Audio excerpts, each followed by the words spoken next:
For 4 years in the United States of America, we had a president who stood up at press conferences and talked tough about Vladimir Putin, and then Putin invaded Ukraine and destroyed a significant chunk of the country. The path to peace and the path to prosperity is maybe engaging in diplomacy. We tried the pathway of Joe Biden, of thumping our chest and pretending that the President of the United States' words mattered more than the President of the United States' actions. What makes America a good country is America engaging in diplomacy. That's what President Trump is doing. Can I ask you? Sure. Yeah? Yeah. Okay. So he occupied our parts, big parts of Ukraine, part of East and Crimea. So he occupied it on 2014. So during a lot of years, so I'm not speaking about just Biden, but those time was Obama, then President Obama, then President Trump, then President Biden, now the President Trump, and God bless, now President Trump will stop him. But during 2014, nobody stopped him. He just occupied and took. He killed people. You know what the contact 2015. 2014 2014. and 2014. 2014. Yeah. So I was killed, not here. Yeah, but that's exactly right. Yes, but during 2014 till 2022, yeah, the situation the same. The people have been dying on the contact line. Nobody stopped him. You know that we had conversations with him, a lot of conversation, my bilateral conversation, and we signed with him, me, like a new president. In 2019, I signed with him the deal. I signed with him, Macron and Merkel, we signed ceasefire. Ceasefire. All of them told me that he will never go. We signed with him gas contract. Yes, but after that, he broken this ceasefire. He killed our people and he didn't exchange prisoners. We signed the exchange of prisoners, but he didn't do it.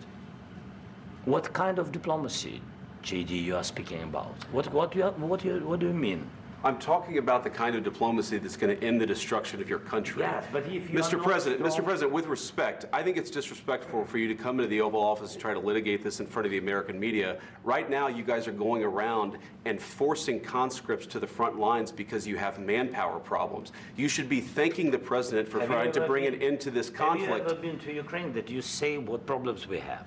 I have been to. Count once. I've actually watched and seen the stories, and I know what happens is you bring people, you bring them on a propaganda tour, Mr. President.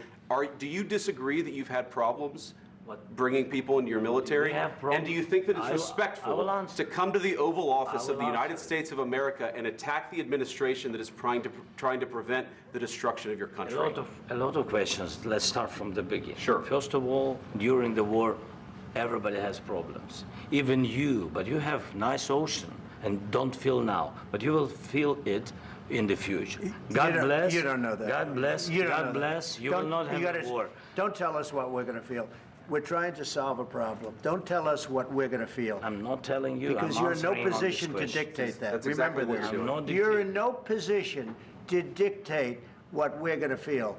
We're going to feel very good. You will feel influence. We're going to feel very good and very strong. You will feel influence. You're right now not in a very good position. You've allowed yourself to be in a very bad position, and he happens to be right about it. From the very beginning of the war. You're not in a good position. You don't have the cards right now. With us, you start having cards. Playing cards. Right now, you don't. You're playing cards. You're playing cards. You're gambling with the lives of millions of people. You're gambling with World War III. You're gambling with World War III.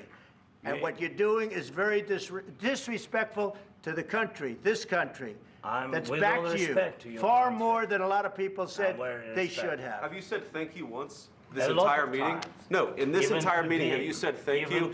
You went to Pennsylvania and campaigned for the opposition in October. Offer some words of appreciation for the United States of America and the president who's trying to save your country. Please, you think that if you will speak very loudly about the war, you can... He's not speaking loudly. He's not speaking loudly. Your country is in big trouble. Can I Wait a minute. No. You've done a lot of talking.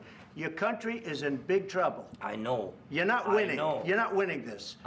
You have a damn good chance of coming out okay because of us. Mr. President, We are staying in our country, staying strong from the very beginning of the war. We've been alone, and we are thankful. I said thanks you haven't in been this alone. cabinet, you and haven't not been only alone. in this cabinet. We gave you, through I this said, stupid president, $350 billion.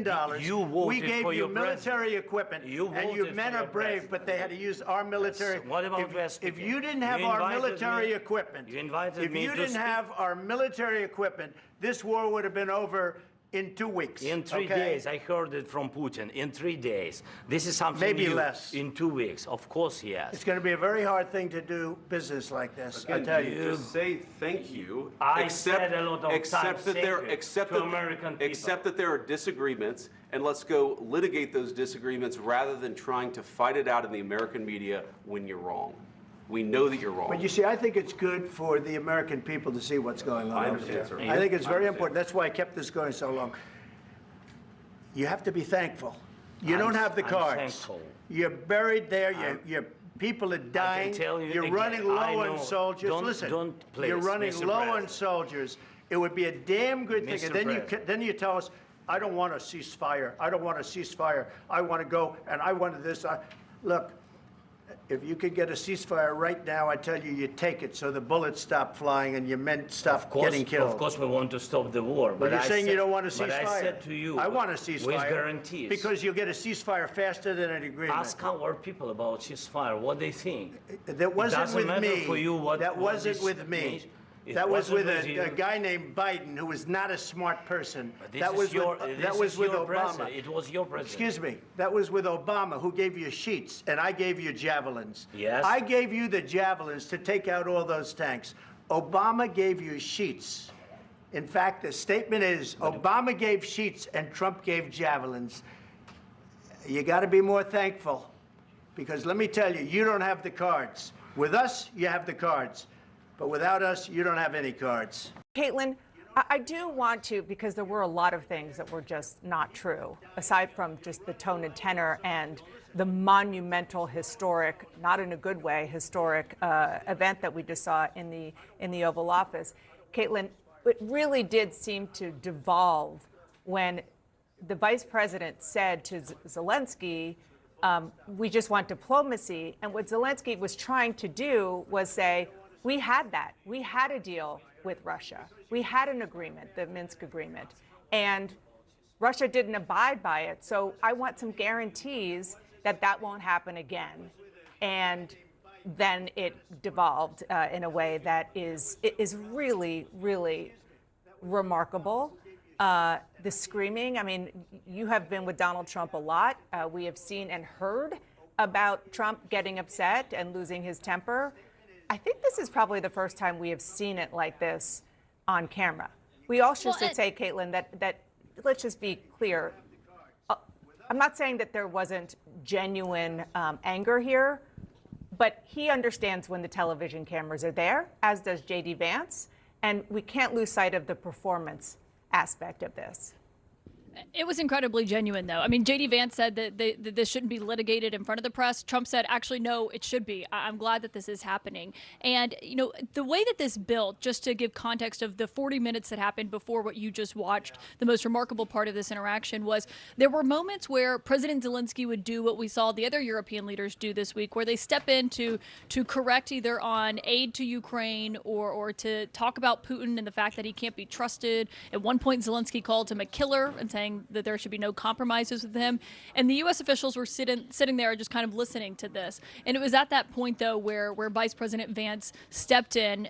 Trump was silent at the beginning of that, and then Trump also got involved. And then they were just essentially yelling at one another in this. And with Trump, all of his diplomacy, we know, is personal. That's why the world leaders who have come here this week have tried to flatter him to essentially get what they want when it comes to negotiating the end of this. And that was not what we just saw, the tack that Zelensky took here. He was, as Zelensky typically is, straightforward in his opinions and what is the reality on the ground, and was kind of chastising Vice President Vance for not having come to Ukraine. And at one point earlier, when Trump was asked if he would go to Ukraine, Zelensky was saying that was what he was going to ask Trump as well. He's been very, he's emphasized a lot that he thinks these U.S. officials need to be there. But to give you a sense of how this negotiation is going, right now they are meeting behind closed doors.